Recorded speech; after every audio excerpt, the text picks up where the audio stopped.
All right, guys, so we got to talk about more Elon Musk news, as there's a battle of the billionaires going on, as Elon Musk has been beefing with his fellow colleagues and competitors, mainly Bill Gates, in which he came out here and basically said that Bill Gates looks like the pregnant man emoji. Now, Bill Gates is not the only billionaire that Elon Musk has beef with. He also has beef with Amazon founder and also founder of direct competitor to SpaceX, Blue Origin, Jeff Bezos. Okay, again, he is in direct competition with Jeff Bezos in regards to the space race. I mean, if you're comparing the size of their rockets that they're building, they're in a proverbial penis swinging contest with each other. Now, this penis swinging contest between Jeff Bezos and Elon Musk has some history to it, okay? As Elon Musk has low-key been trolling Jeff Bezos about the fact that Blue Origin hasn't exactly been as innovative or has made as much progress as SpaceX. Because back in 2015, Jeff Bezos tweeted, "The rarest of beasts, a used rocket, controlled landing, not easy, but done right, can look easy." Okay, so he's basically talking about the ability for a used rocket to land upright, okay, which is a very important development in the whole space tourism / space travel industry, okay, having reusable rockets. Elon Musk says, not quite rares. SpaceX Grasshopper rocket did 6 suborbital flights 3 years ago and is still around. So he's basically saying, bro, we done been there, done that, right? You're slow to the party, okay? Elon Musk have not only made fun of Jeff Bezos' products, okay, with his company Blue Origin, he's actually made fun of the name as well, too.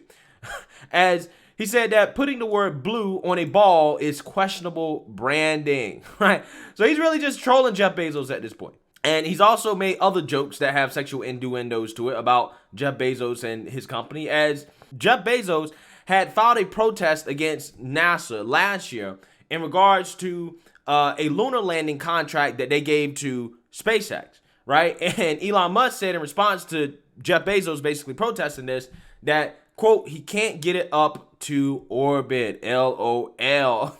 So, again, Elon has been trolling Jeff Bezos a whole lot when it comes to the fact that Blue Origin just simply isn't as advanced as SpaceX. But Jeff Bezos is hitting back at Elon Musk, specifically after Elon Musk made the purchase of Twitter by posting a tweet in which he is questioning whether or not China will now have influence over the public square because of how invested Elon Musk is in China when it comes to Tesla. Let's actually watch the Fox Business News coverage of this tweet from Jeff Bezos. Jessica, everybody knows that this program has been very critical of the Chinese Communist Party's behavior, and we have really zeroed in on the CCP being a massive adversary to America. But the tweet from Jeff Bezos is somewhat rich. The founder of Amazon tweeting last night after Musk's Twitter deal was announced, asking this quote-unquote interesting question: did the Chinese government just gain a bit of leverage in the town square? What are your thoughts on this tweet? He then replied with a quote, "My own answer to this question is probably not." Maybe he got a call from somebody to say, tamp it down. Your thoughts on what Jeff Bezos is trying to put out there here? Well, I think it's always amusing to get to watch billionaires poke at each other. It's an American pastime these days. Listen, I think he was asking the question to be provocative and, trying to maybe be polite at the end there. But I don't think any of these guys have their hands clean of the China conflicts.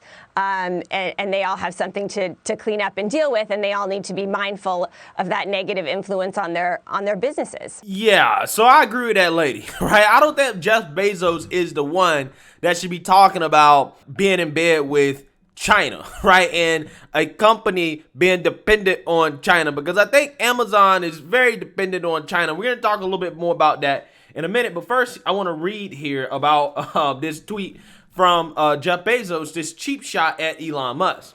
Amazon founder Jeff Bezos shared a conspiracy that Elon Musk's takeover of Twitter could empower China, just to later admit it was probably unfounded. Yeah, because Elon was probably going to clap back, right? Like Elon's been clapping at Jeff Bezos all these years. The Washington Post owner took aim at the only person in the world richer than him soon after Musk called his new $44 billion purchase, the digital town square where matters vital to the future of humanity are debated. Quote, interesting question. Did the Chinese government just gain a bit of leverage over the town square? Bezos asked late Monday. Okay, so Bezos is basically implying that Elon Musk is a puppet of China, right?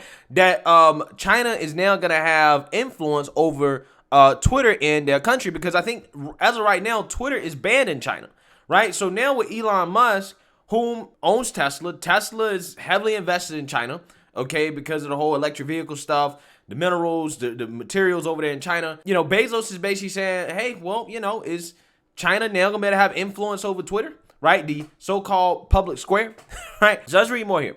He shared a New York Times reported tweet which noted how China was the second biggest market for Tesla, Musk pioneering an electric company that also opened its first overseas factory in Shanghai. Twitter is blocked in China, giving it no leverage over the site, which the Bezos shared conspiracy suggested could change under Musk. Soon after getting thousands of reshares of his tweet, Bezos followed up by admitting he did not really believe it. Because he kitty cat. That's why. Bezos, you kitty cat, bro. Why are you trying to follow up and say you don't believe it? You tweeted that as a shot. But I think that, you know, Bezos is jealous of Elon Musk, because Elon Musk has basically become a celebrity. Okay, he's more well-liked than Bezos will ever be. Okay, Bezos seems like the type of guy that probably is a lot like his rockets, okay? A huge, you know what? Okay, that's probably what Jeff Bezos is. And with that being said, again, I think that this is coming from a little bit of jealousy here, because he really doesn't have any room to talk about China when his whole business, Amazon, basically depends on cheap Chinese products, right? I mean, the average Amazon seller and Amazon themselves, they do this. They compete against their sellers, okay, which is kind of effed up. But they all get their products from China, okay? They go to websites like Alibaba, which is a website that lists a bunch of suppliers. They get their products through these suppliers in China, and then they have them shipped to the U.S. and they sell them on Amazon, right? That's what happens, okay? And a majority of products on Amazon come from China. So how in the world can you sit up here and criticize Elon Musk for being in bed with China when, again, your company is in bed with China? Your company is dependent on Chinese products. Without cheap Chinese products, Amazon wouldn't exist. Amazon wouldn't be able to survive. So again, the irony right here is crazy. So again, I think there's a little bit of jealousy going on here, or a whole lot of jealousy, because not only is Elon Musk more popular, more loved, he also is richer. Okay, he's richer, and he's basically outclassing Jeff Bezos in the space race. Okay, which is the next frontier for both of these guys. Okay, SpaceX is gonna be bigger than Tesla. Blue Origin is also going to be very big as well too. SpaceX and Blue Origin are on the cutting edge in regards to space technology, space travel, space tourism. And SpaceX is clearly outclassing Jeff Bezos' Blue Origin in almost every phase. Okay, they're winning contracts that Blue Origin ends up winning, right? And I think that makes Jeff Bezos very upset, right? That he can't outcompete Elon Musk, who is just doing a whole lot more stuff than Jeff Bezos is. Don't get me wrong, Jeff Bezos is still a pretty impressive guy, right? He's up there, right? Behind Elon Musk. But Elon is just a whole nother animal, right? There's simply nobody like him on the planet. I mean, it is what it is. My own answer to this question is probably not. He added up in a follow-up tweet that fetched fewer views. The more likely outcome in this regard is complexity in China for Tesla rather than censorship at Twitter, he said. He probably realized the irony of what he said, and that's probably why he pulled back, right? Because he probably thought, wait, hold on. My business is dependent on China, right? Amazon is dependent on China.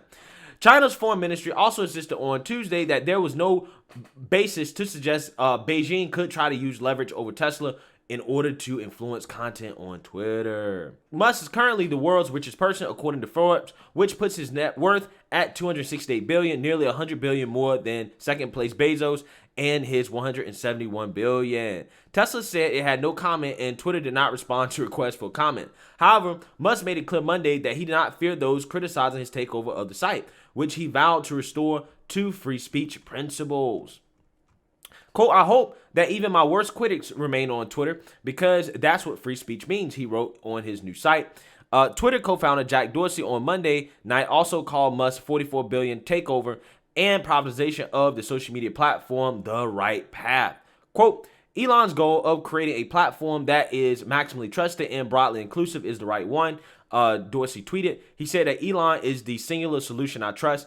I trust his mission to extend the light of consciousness. Okay, so Jack Dorsey, he's been saying some interesting things lately, right, in support of Elon Musk. With that being said, I think Jack has got a whole lot of criticism that I think might have been premature, because a whole lot of people have come after him for what they feel like his role was in Twitter's censorship, particularly when it came to the New York Post Hunter Biden story.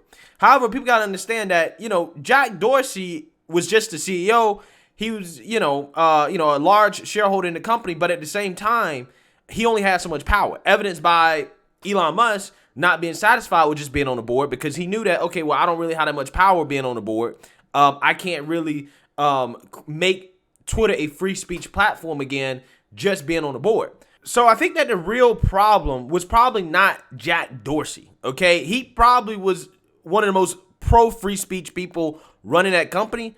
But again, his influence and power is limited as CEO. I think a lot of problems at Twitter probably came from the fact that maybe the board at Twitter saw the most profitable direction for the company to go in was to be pro censorship for advertising purposes. And this was executed by employees at the lower level, right? Like lower level managers who went out of their way to censor content and speech that they didn't like, particularly conservative and right-wing opinions, okay? And maybe Jack Dorsey fundamentally was against this. However, there wasn't really that much he can do about it as just CEO and not really having, ownership of the company. That seems to be, to me, what is going on here. And that's kind of evidenced by this story right here that has popped up, which alleges that Twitter is protecting its source code from disgruntled employees, reports say. So apparently, Twitter is locking down its code to prevent unauthorized changes, because there are some people at the company that are so upset about Elon Musk buying the company that they might try to destroy the product. So let's read here. Twitter locked down its source code to prevent unauthorized changes, sources familiar with the matter told Bloomberg. The report says that this change was made to prevent employees from going rogue and sabotaging the platform after Elon Musk's $44 billion purchase of the company. Currently, a vice president must approve any changes. Twitter declined to comment on the matter. After the company announced it would accept Musk's offer to buy the publicly traded platform, it wasn't immediately clear to Twitter's 7,000 employees how their day-to-day would change, even after a company all hands where CEO Parag Agrawal reassured the team that no layoffs were planned at this time. Employees were still left with questions about how they would fare in Musk's takeover. Well, I can tell you how you're going to fare. If you're one of these pro-censorship managers or employees, you're probably out, right? If you can't stand to see opinions and the platform opinions that you don't like, then you're probably out. If you're woke, then you're probably out, okay? That's probably what's going to happen. Twitter's director of machine learning ethics, transparency, and accountability, Raman Chaudhary, asked in a tweet, Elon aside, can anyone explain to me how Twitter will hire/keep employees since there isn't company stock to create competitive comp packages? A significant part of our pay is in restricted stock units. For now, Musk's takeover bid for Twitter remains subject to shareholder and regulatory approval, but if it goes through as expected, we may witness major personnel shifts, resignations, and more. A similar shakeup took place when Twitter was listed on the New York Stock Exchange for the first time. By the time the company went public, there were already 90 startups being built by former Twitter employees. Okay, well, that's a good thing. That's a good thing. Let them do that. Maybe some of these employees will build that left-wing platform, right? That competitor that all the woke blue-check liberals say that they're going to go to, right? Because they're leaving Twitter. Despite his enormous wealth, Musk doesn't have the best track record when it comes to managing employees. Under his leadership at Tesla, the company has quashed union efforts by warehouse workers, faced racial discrimination lawsuits, and dismissed employee concerns about returning to work during the COVID-19 pandemic. Yeah. Of course, they're going to take a shot at Musk. But everybody's going to take a shot at Musk now, right? I mean, you got Bezos, the second richest person in the world, taking shots at Musk. You got blue check liberals. You got the Democrat Party. You got the mainstream liberal media. Everybody is coming after Elon Musk, okay? I would expect Elon Musk is going to be public enemy number one now, okay? He's going to become the new Trump, right? That's what is about to happen, okay? Elon Musk is about to get the Trump treatment, right? But here's the thing about Elon, though. I think Elon is too big, too powerful, and too smart for the attacks against him to actually be effective. I mean, the guy simply does what he wants. And they've tried. They've tried their best to stop the man from buying Twitter. but he still did it, right? And, I don't expect any different. So, again, it's going to be interesting to see how things unfold and the attacks that are going to come against him. But I just think the man is a modern-day Tony Stark, and there's really no way to stop him at this point. Again, at SpaceX, the guy has the capability of going toe-to-toe with Russia, countries, when it comes to electromagnetic warfare, okay? This guy's on a whole different level. He really is. I just hope that he stays principled and doesn't go rogue, right? Like some of these employees allegedly might be trying to do at Twitter. Let me know what you guys think. Make sure you like, comment, and subscribe. Most importantly, share a Black conservative perspective. Peace.